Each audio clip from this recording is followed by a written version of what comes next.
Bonjour, c'est Marie, bienvenue chez Les Psys se questionnent.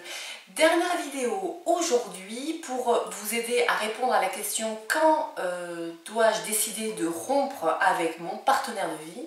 Je vous propose plusieurs questions qui vont pouvoir vous aider à pousser votre raisonnement jusqu'au bout et justement faire le bilan de votre couple.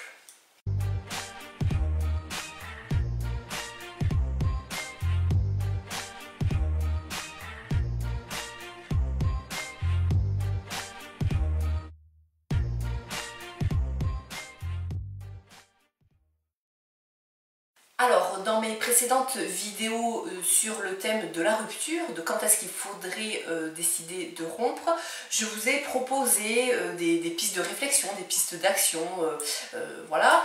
Si jamais vous avez l'impression d'être passé un petit peu par toutes ces étapes-là, d'avoir laissé la possibilité à votre couple d'avoir une dernière chance, la possibilité à votre conjoint d'évoluer, de s'adapter à vous, à vos demandes, etc., etc. Si vous avez l'impression d'avoir tout fait pour ouvrir la communication, essayer de nouvelles choses, mais que vous en êtes toujours au même point, toujours à vous poser cette question, en fait, bon, mais finalement, est-ce que c'est pas le moment de rompre ? Il est peut-être effectivement temps de penser sérieusement à prendre ce genre de décision. Alors, rompre est un choix difficile et c'est un choix qui devrait être dicté par deux choses, par le bonheur, votre bonheur, et par votre épanouissement personnel. Je vais vous aider aujourd'hui en vous donnant quelques petites idées qui vont pouvoir vous permettre d'avancer dans votre réflexion. Tout d'abord, faites un arrêt sur image et essayez de prendre le temps de vous questionner sur vos projets d'avenir par rapport à vos envies, vos besoins, par rapport à ce que vous aimez, ce dont vous aspirez. Est-ce que votre conjoint a évolué comme vous, dans la même direction que vous? Est-ce que vous vous projetez encore facilement avec lui, avec elle?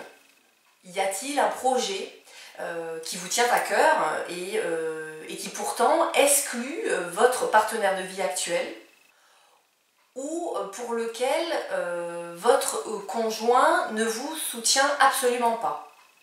Vous pouvez aussi vous poser la question suivante. Si je rencontrais mon partenaire de vie, là, à l'occasion n'importe d'un événement, si je le rencontrais maintenant, si je la rencontrais maintenant, qu'est-ce qui me plairait chez lui? Qu'est-ce qui me plairait chez elle? Toutes ces questions, elles sont là pour vous aider. Si vous vous rendez compte qu'il vous arrive de vous projeter parfois sans votre partenaire de vie, dans un avenir plus ou moins proche, que vos projets personnels en fait l'excluent peu à peu, et que au quotidien vous ressentez finalement de moins en moins, voire plus du tout, de bien-être et ou d'excitation en fait avec lui, avec elle, alors c'est en effet peut-être le signe qu'il est temps de le quitter, de la quitter. Et si jamais en fait vous avez déjà lancé la démarche en fait de rompre, si jamais vous avez déjà expliqué votre décision, que ça y est pour vous c'est fini, mais que votre partenaire ne veut pas l'entendre, veut une dernière chance, veut essayer d'argumenter dans l'autre sens, et que peut-être aussi que votre entourage en fait proche prenne parti, essaye de vous convaincre que non, c'est la mauvaise décision que vous prenez, que vous vous trompez, etc., etc. Si jamais donc vous êtes dans ce cas de figure là, que vous remettez donc en question votre décision, que vous vous sentez à nouveau perdu dans votre réflexion, je vous propose de vous poser à vous-même une question. Ai-je encore l'énergie nécessaire pour faire des efforts dans ce sens-là? Selon votre réponse, vous saurez quoi faire.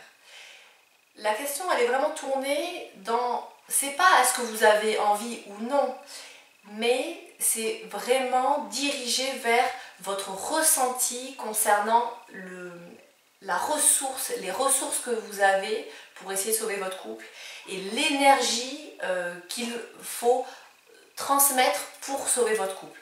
Est-ce que vous sentez que vous en avez encore, assez d'élan pour cela? Voilà de manière assez générale, voilà des pistes de questions, de réflexion que je peux vous proposer. Si bien sûr vous avez envie de creuser personnellement, d'aller plus loin, n'hésitez pas à aller voir un professionnel qui pourra vous aider en fait à faire le point de manière la plus objective possible, le point sur votre vie amoureuse. Le regard d'un professionnel permet d'éclairer une situation qui, pour vous, vous semble floue, vous semble très compliquée. Alors n'hésitez pas à faire cette démarche. Et si jamais vous avez envie de faire un petit point avec moi, un petit bilan justement sur votre couple et sur où vous en êtes par rapport à vos sentiments, n'hésitez pas à prendre rendez-vous en téléconsultation. Je vous dis à très bientôt, j'espère que cette vidéo, elle vous aura apporté des billes en plus pour avancer dans votre vie et vers un meilleur épanouissement. Au revoir.